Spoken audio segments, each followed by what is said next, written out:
Na quarta-feira eu estava ministrando a série Fé, Graça, Trabalho e Recompensa. Esse é o tema do mês. Quando eu terminei de ministrar, que eu sentei ali, o Espírito Santo falou comigo: o mar está para peixe. Alguns não ouviram. Talvez você esteja na perspectiva natural dizendo assim: olha, o mar não está para peixe. Quando eu me assentei ali, o Espírito Santo falou comigo: o mar está para peixe. O que você consegue ler aqui?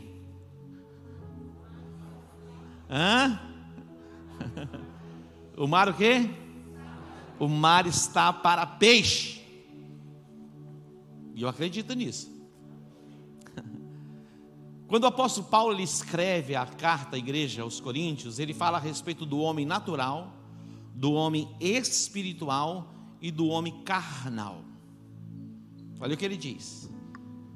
Ele fala a respeito do homem natural, do homem espiritual e do homem carnal. O homem natural é aquele que não nasceu de novo. O homem espiritual é aquele que nasceu de novo e se move no espírito. O homem carnal é aquele que nasceu de novo, mas ele ainda se move na dimensão da carne. Você pode ver, mesmo nascendo de novo, você pode enxergar as coisas no prisma natural. E se você continuar enxergando as coisas neste tempo no prisma natural, é possível que você vá viver angustiado e até perplexo diante dos acontecimentos. Mas o homem espiritual, ele vê o que o homem natural não vê. E porque ele vê o que o homem natural não vê, os seus temores caem por terra. A Bíblia diz que o rei da Síria fazia guerra com Israel.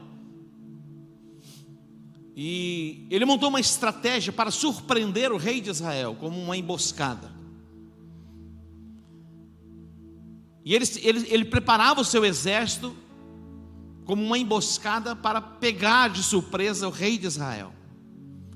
Então eles montavam acampamentos estrategicamente para surpreender o rei de Israel e com o seu exército. Mas a estratégia que o rei montava, o rei da Síria montava, Deus revelava ao profeta Eliseu. E o profeta Eliseu então ia e falava ao rei de Israel: olha, não vá por tal lugar, porque o exército do rei da Síria está acampado lá. Isso aconteceu não uma, não duas, muitas vezes. E o rei da Síria ficou um pouco incomodado, dizendo: olha, deve ter algum dos nossos oficiais que entrega o nosso plano para o rei de Israel. Deve ter um dentre nós que é como um espia. E alguém vem e um dos oficiais diz assim: olha, não, rei, aquilo que você fala lá no seu quarto, no mais íntimo, o Deus de Israel revela a ele, e ele compartilha com o rei de Israel. E ele disse: onde ele está? Então o rei da Síria foi informado que Eliseu, o profeta, que via não apenas no natural, mas na dimensão espiritual, estava numa cidade chamada Dotã. Então ele veio e cercou a cidade para capturar o profeta. Pela manhã, o moço do profeta, quando ele sai e ele olha, ele vê o exército do rei da Síria, estavam ali cercando a cidade.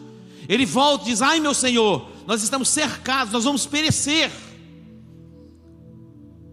O profeta faz uma oração simples: ó Senhor, abra os olhos deste moço para que ele veja. De repente, como que as cortinas se abriram, e ele pôde ver o exército poderoso de Deus entre eles e o exército inimigo. A minha oração é que o Espírito de Deus abra os nossos olhos para compreendermos esse tempo e vermos na perspectiva espiritual que o mar está para peixe. Diga comigo: o mar está para peixe. Nós vamos ver como Deus vê, e nós vamos falar como os serafins falam.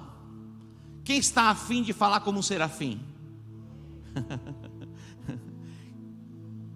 Quem aqui está a fim de ver como Deus vê?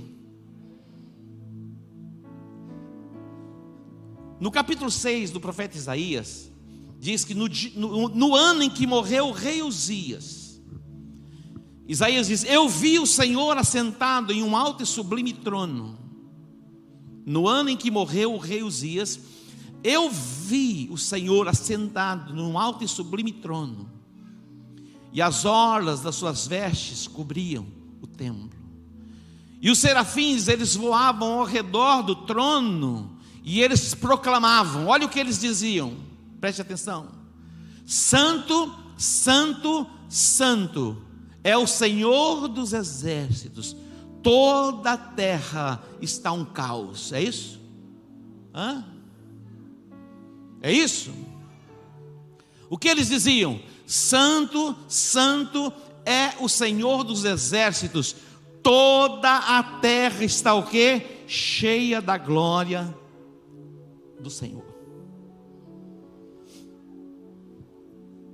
É possível que, ao olharmos pelo prisma natural, nesses dias nós contemplamos as impossibilidades, o tempo da dificuldade, o tempo da escassez. Se nós olharmos pelo prisma natural, nós naufragamos na nossa jornada.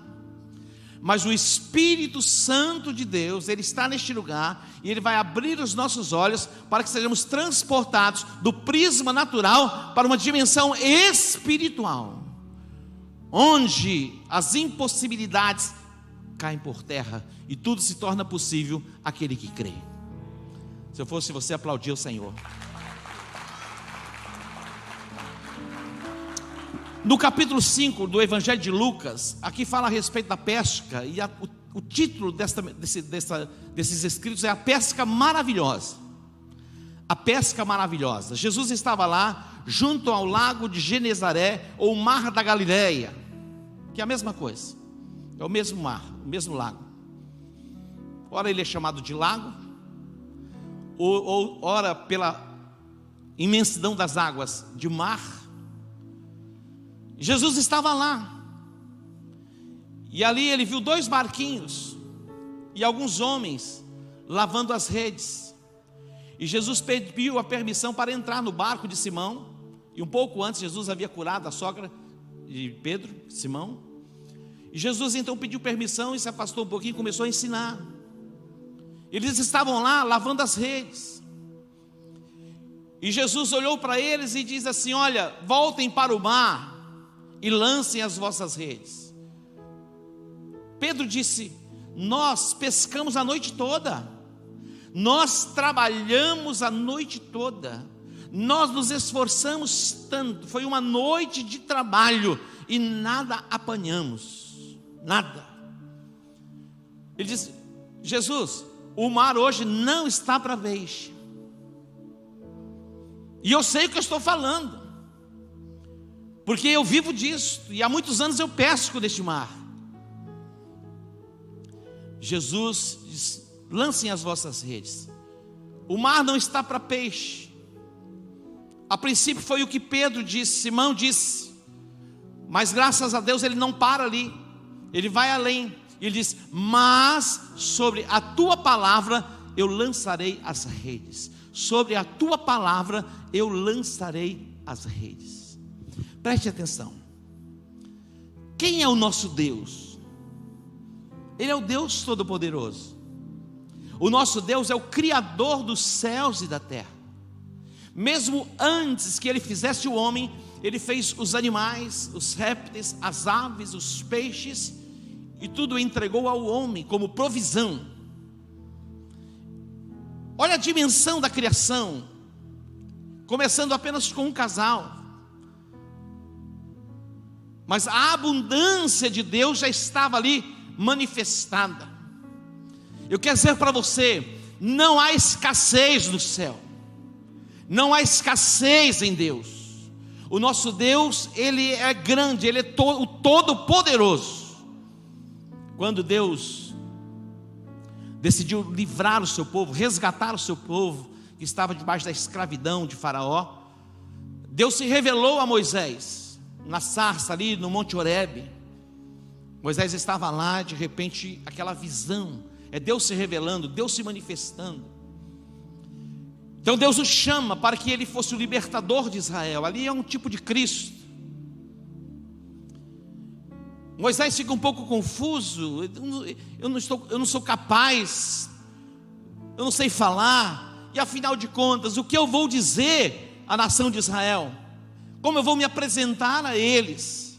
Sabe o que Deus disse? Simplesmente diga assim: o eu sou me enviou a vós. O eu sou me enviou a vós. Simplesmente diga: eu sou. Qual é o teu nome? Eu sou. Esse é o nosso Deus. Ele é o El Shaddai, o Deus todo-poderoso, o Deus capaz, o Deus suficiente. O nosso Deus é o Deus capaz de fazer da mulher estéril mãe de filhos. O nosso Deus é o Deus todo-poderoso que pega o pobre, o necessitado do monturo, do lixo, e o faz assentar entre os príncipes do seu povo. Se você olhar um pouquinho para trás, você vai perceber de onde Deus te tirou. Você diz: apóstolo, eu me preparei para isso, eu me capacitei para isso. Mas eu quero dizer para você, é muito mais que isso. É a graça de Deus, é o favor de Deus se manifestando em você e através de você, que fez de você o que você é. Trabalhei a noite toda, é o que Pedro sabia fazer, e ele fazia bem feito. A Bíblia diz que o cavalo, ele se prepara para o dia da batalha. O cavalo, ele se prepara para o dia da batalha. Mas do Senhor vem a vitória. Nós estamos desenvolvendo o tema fé, graça, trabalho e recompensa. O apóstolo Paulo, ele fala em 1 Coríntios capítulo 15, versículo 10: pela graça de Deus eu sou o que sou, e a graça de Deus em mim não foi em vão, mas eu trabalhei muito mais do que todos vocês, mas eu reconheço que a graça de Deus em mim. Paulo, ele era um homem diligente no trabalho, e ele fez o que Pedro não fez, o que Tiago não fez, o que João não fez, e o que os demais apóstolos não fez. Mas ele vai dizer: olha, mas é a graça de Deus em mim. Ele vai escrever a igreja de Corinto, que era uma igreja que muitas vezes entrava em conflito, e os relacionamentos truncados, dissensões, porfias, e havia ali disputas. Ele está dizendo: olha, prestem atenção, Apolo plantou, eu plantei, Apolo regou, mas sabe quem deu o crescimento? Deus. Você trabalha, você se capacita, mas é a graça de Deus que faz de você o que você é. Paulo diz: olha, eu plantei, eu lavrei a terra, eu preparei a terra. Nenhum homem é capaz de fazer germinar uma semente, só Deus faz. Outro dia eu fui na casa da Rebeca, o Levi está na fase daquela experiência do feijão no algodão. Vai umedecendo, né? E é uma experiência linda para a criança, a percepção. E essa semana eu fui lá, o pé de feijão está desse tamanho. O Levi fez algo, mas quem fez germinar foi Deus. Quem deu o crescimento foi Deus. Nós nos preparamos, nós nos capacitamos, mas é Deus que dá o crescimento. É Deus que dá o crescimento. Deus quer derramar do seu Espírito sobre nós, nos ampliando na nossa visão e na nossa confissão.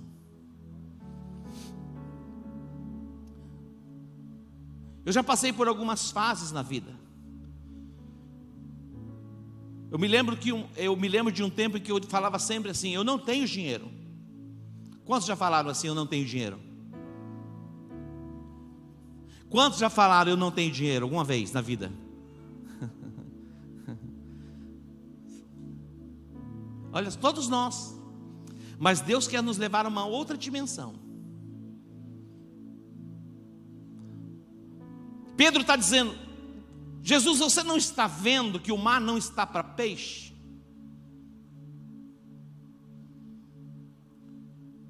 É possível que o seu filho venha a você e diz: papai, eu preciso de um recurso. Você diga para ele assim: você não está vendo que não é tempo propício para a gente não comprar nada agora, ou fazer qualquer tipo de investimento? Eu sei que existe um tempo propício para todas as coisas, mas eu quero dizer para vocês que este é um tempo para crescimento, para frutificação e para multiplicação. Apesar de muitas pessoas torcerem para que o Brasil quebre e não dê certo, o Brasil está dando certo e já deu certo. A minha confissão é uma confissão sempre de fé. Algumas vezes eu sou tentado a fazer uma confissão pelo prisma natural. Pelo prisma natural. Outro dia uma pessoa telefonou para mim, passou uma mensagem dizendo assim: apóstolo, eu tenho um prédio no Los Angeles, eu quero vender esse prédio para a igreja. E eu pensei comigo: mas eu não estou à procura de prédio agora.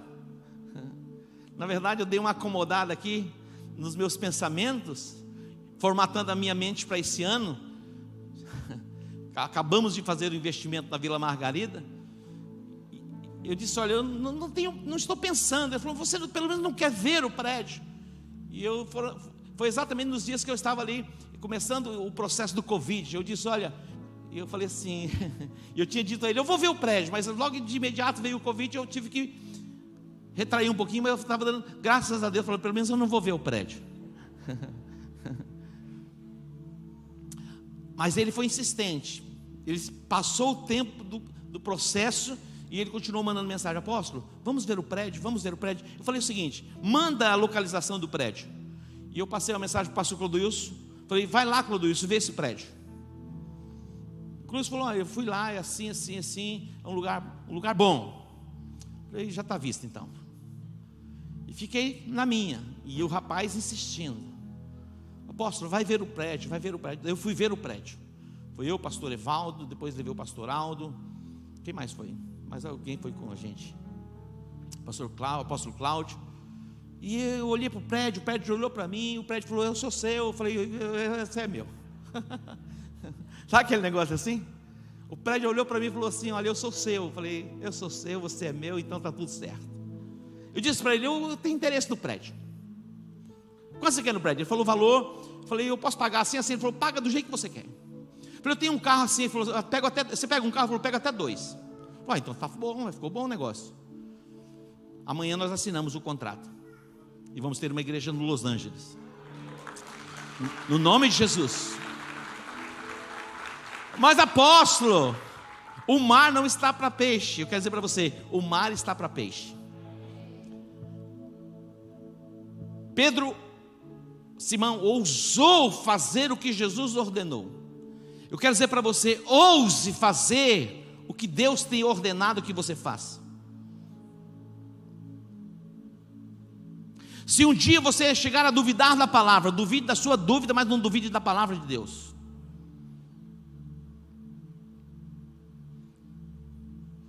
Elias chegou para aquela mulher e falou: não tenha medo, pega a tua farinha e o teu azeite, faz um bolo aí, entrega para mim. Loucura. No natural é loucura. A mulher fica um pouco receosa, falou: não temas, vai e faz. A palavra foi liberada, ele disse: não vai faltar farinha e não vai faltar azeite. E conforme a palavra do Senhor liberada pelo profeta, não faltou farinha e não faltou azeite. Não vai faltar farinha e não vai faltar azeite. Eu quero profetizar: não faltará provisão na sua casa, não faltará provisão na sua vida, não faltará saúde no seu lar. A prosperidade de Deus alcançou você. Você já foi abençoado com todas as sortes de bênçãos nas regiões celestiais em Cristo Jesus. O que é preciso então? O que é preciso é vencer a incredulidade para fazer o que o Senhor está ordenando que você faça. Quando Jesus estava no monte chamado Monte da Transfiguração, Jesus estava lá com Pedro, Tiago e João. De repente aquela visão de Elias e Moisés, os discípulos disseram: olha, vamos fazer aqui algumas cabanas e vamos permanecer aqui. Jesus disse: mas e lá embaixo, os outros discípulos? Eles estão em apuros. manifestou um demônio numa criança, num menino, e os discípulos de Jesus não puderam expulsar. Quando Jesus chegou ali, Jesus disse: ó geração incrédula, até quando eu vou ter que suportar isso? E Jesus pergunta: há quanto tempo isso acontece? O pai disse: desde quando ele é criança. Desde quando ele é criança. Se tu podes fazer alguma coisa, ajuda-me. Jesus disse: se tu podes, tudo é possível que crê. Jesus repreendeu aquele espírito. Aquele menino foi liberto. E Jesus vai dizer: esta casta de demônios, de incredulidade, só sai por meio de jejum e oração. Como vencer a incredulidade? Neste tempo de adversidade, jejuando, orando, lendo a palavra e ouvindo a palavra de Deus. Jejuando, orando, lendo a palavra, meditando na palavra e ouvindo a palavra de Deus. O homem natural, ele sempre vai dizer: eu não tenho, eu não posso, eu não consigo. Paulo preparou a terra, lavrou a terra, lançou semente na terra. Apolo regou a terra, mas Deus que deu o crescimento. É Deus que dá o crescimento. É Deus que nos faz prosperar em tempo de adversidade. Eu acredito que virá uma onda sobre a igreja, para nos levar a uma nova dimensão. Estamos vivendo nesses dias Pentecostes. Nós não conseguimos avançar como igreja sem a presença do Espírito Santo. Nós nos aplicamos a estudar e tantas outras coisas e desenvolver as nossas habilidades, mas se não for a presença do Espírito Santo, a igreja não avança um metro. É dependência plena, dependência total. Você se preparou, você se capacitou, mas dependa 100% do Espírito Santo e da graça de Deus. Pela graça de Deus eu sou o que sou, e a graça de Deus em mim não, ela não foi em vão. Antes eu trabalhei mais do que todos vocês. É Paulo dizendo a Pedro, Tiago e João. Mas eu reconheço que se não fosse a graça, mesmo diante de tanto trabalho, eu não teria alcançado o que eu alcancei. Tem gente que alcançou alguma coisa e está se achando, isolou Deus. É na minha habilidade, é na minha força, eu aprendi a fazer, eu sei como fazer, e jamais tem como dar errado. Mas nós já vimos esse filme. Não tem como dar errado. Afinal de contas, eu aprendi a fazer, eu sei fazer, e agora, sabendo fazer, nem preciso mais de Deus. E alguns acham que até enganam Deus, falando: Deus, eu te amo, eu preciso de você. Mas Deus sabe o quão distante está o coração dele. Porque Deus conhece o coração. Talvez você diga, olhe no prisma e diz: olha, o meu casamento não tem mais jeito. Eu quero dizer para você, tem jeito. É possível que você olhe em um prisma e você olhe os seus filhos e diz: não tem mais conserto. Eu quero dizer para você, tem conserto. Você teve conserto. Deus consertou você. Deus tirou até a tua feiura e fez de você uma pessoa mais bonita. Você era desagradável, você se tornou uma pessoa agradável. Não tinha assim umas pessoas desagradáveis antes de Jesus e depois se tornaram agradáveis depois de Jesus? É antes de Jesus e depois de Jesus. É antes do Espírito Santo e depois do Espírito Santo.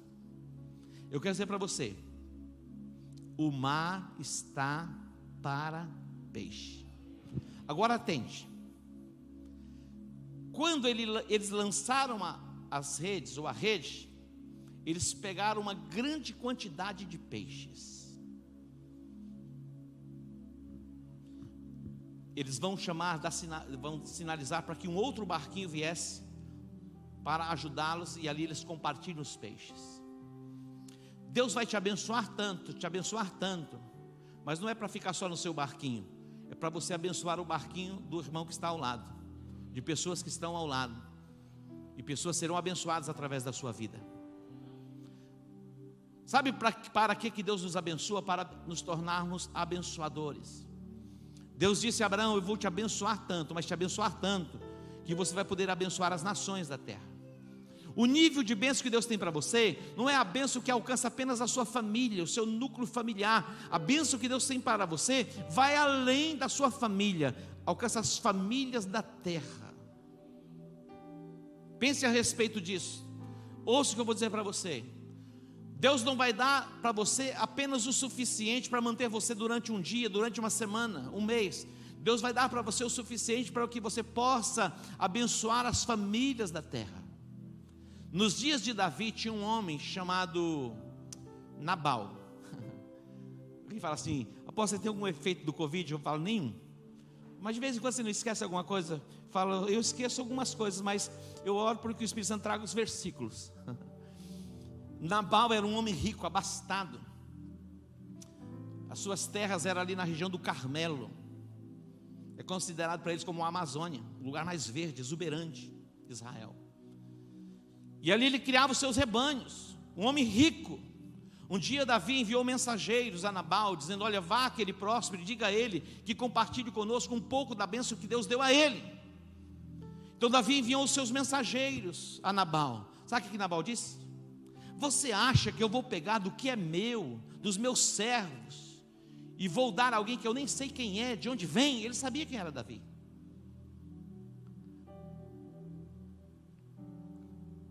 Você trabalha, você se capacita, mas se não for a graça de Deus, você não vai adiante.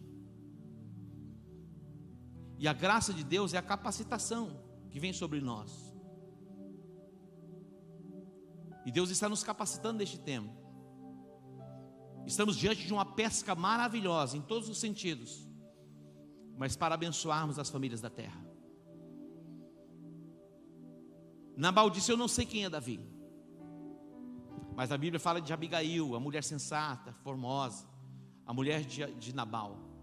Ela se apressa e ela traz a Davi a oferta. Havia sido liberada uma sentença de morte sobre a sua casa, e Abigail se apressa, e ela traz, ela apresenta, compartilha com Davi. Aquela sentença de morte foi quebrada. Deus tem nos abençoado. Estamos diante desta pesca maravilhosa.